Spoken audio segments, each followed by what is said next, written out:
আসন্ন ত্রিস্তরীয় পঞ্চায়েত নির্বাচনকে সামনে রেখে বিজেপির হয়ে ময়দানে নামলেন প্রাক্তন কেন্দ্রীয় প্রতিমন্ত্রী প্রতিমা ভৌমিক। নির্বাচনী প্রচারে আনন্দবাজার শেডে শনিবার তিনি 13 নং জেলা পরিষদ আসনের প্রার্থী প্রশান্ত দেবনাথ, 14 নং জেলা পরিষদ আসনের প্রার্থী শ্রীপদ দাসকে নিয়ে ভোট প্রচার করেন।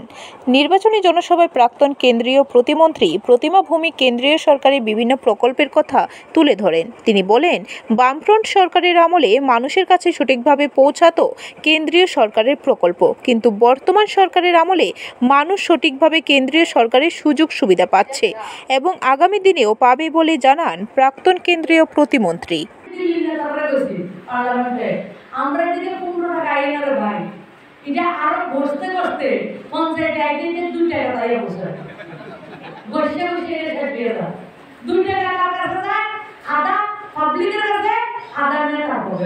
ঠিক আছে।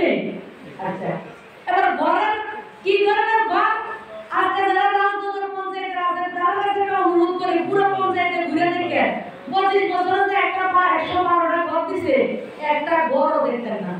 আসেনি ঘর একটা? আমার মা মাসিরা। ব্যুরো রিপোর্ট, খবর ত্রিপুরা।